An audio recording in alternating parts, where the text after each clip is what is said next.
Joining us now, Fox News contributor and former FBI special agent Nicole Parker. Nicole, everyone watching these terrorist attacks, these domestic terror attacks and these swatting incidents, they want action, but they want names. They want concrete charges. Every incident of violence, they want justice and now.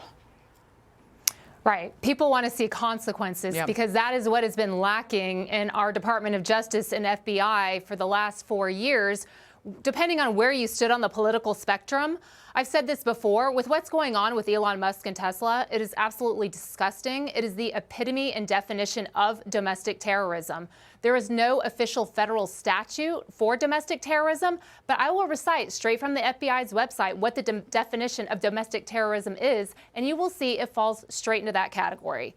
Violent criminal acts committed by individuals and/or groups to further ideological goals stemming from domestic influences such as those of political nature. That is exactly what's happening here. So you don't have to be charged with a domestic terrorism statute in order to fall under that category. As investigators, they're going to look at the intent and the motive of the perpetrator, and if it is deemed as domestic terrorism, you can expect the highest penalties and the stiffest sentences that are offered under the law. And that is exactly what President Trump mentioned. He said, you do this, you can expect to go to jail for 20 years. Let's say that a law has a minimum of 5 years up to 20 years. You can expect the stiffest penalty out there. So if you're thinking that this is a good idea and you want to mess around, go try it and see what happens. You will go to jail and you will go for a very long time. You know, Nicole, I want to talk briefly about the swatting issue specifically. It's extremely dangerous. People have been killed and hurt badly in the past. People will get killed if this is continuing to happen and if it's tolerated.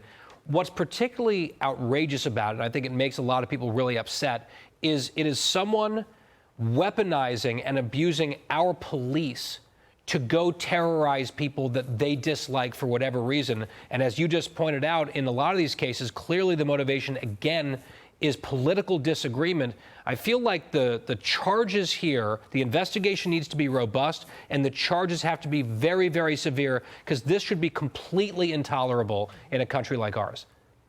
That is exactly right. They must set a precedent. This will not be acceptable. We have a zero tolerance policy for anything of this nature. And again, I worked with the FBI. I was out there banging doors, okay? That's what we did. I worked violent crime. I was on the Violent Crime Fugitive Task Force in the Southern District of Florida, and we're, going and approaching the most dangerous individuals. But when you have a family that thinks that their home is getting broken into in the middle of the night and the police think that they're coming to rescue them, that is a serious conflict. And those that think that that's funny and cute, again, you will face the stiffest penalties. You will go to jail for a substantial period of time. And I am so grateful that we now have President Trump at the helm. We have Attorney General Pam Bondi, and we have FBI Director Kash Patel. Because they are all about enforcing laws. I worked under Merrick Garland. I worked under Director Christopher Wray from the FBI, and they would turn a blind eye to certain things all of the time. And you know what? These progressives were so used to getting away with it for years. I wouldn't be shocked if a lot of these individuals that are doing these things right now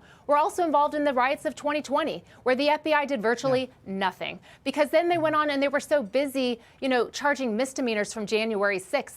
That's over. The FBI is now focused fully on real threats and domestic terrorism right now, going after Elon Musk. Do you think that you're actually going to deter him from continuing to expose fraud and corruption because you're attacking his car dealerships? In fact, that probably emboldens him even more, because he's doing this because he loves America. He's trying to help us and save us from financial woe that we have found ourselves in. And, certain individuals, they don't like their corruption to be exposed, right? They don't appreciate that. The gig is up. They don't like it. And so they'll do whatever they have to do to go after him and attack him. But one thing I know about Elon Musk, he did not become the wealthiest person in the world because he backs down when things get tough. You want to criticize him? Do you think he's going to be intimidated? Absolutely not. We're all about doing the right thing for the right reason. And again, President Trump, the Department of Justice, and FBI, they're going to stop this. Yeah, and you just mentioned a moment ago Kash Patel. So let's move to a subject involving the new FBI director, who's praising the Bureau's success in catching high-profile fugitives since President Trump's return to office. Some big wins, But his major promise all along was to root out corruption within the Bureau. Here's a quick sneak preview from Sunday Night in America in an interview with Trey Gowdy. I want the American public to know, too, we've had problems at the FBI. We are going to hold ourselves internally accountable for those meting out justice who have the privilege to serve and wear the gun and the badge or the uniform of the FBI out in the field. Where those missteps have been taken, we've already addressed that by eliminating those people from the roles as vigorously as we pursue violent crime. Those that abuse or corrupt or violate their oath of office at the FBI, and I will not stand for, I will have zero tolerance for those that we will utilize our badge to harm our country. Nicole Parker, quickly your reaction to what you just heard. Amen to that. People that are abusing their power, you have to go. I was at the FBI. There's FBI 1, really solid, good agents that are trying to do the right thing for the right reasons. FBI 2, those were politically and socially weaponized, abusing their power. You know what? Kash Patel's getting in there and he's rooting out FBI 2. It should only be FBI 1 remaining. If you are internally at the FBI doing the wrong thing, you should be held accountable and you should be gone. Nicole, thank you. Great to see you. Nicole Parker. Thank you.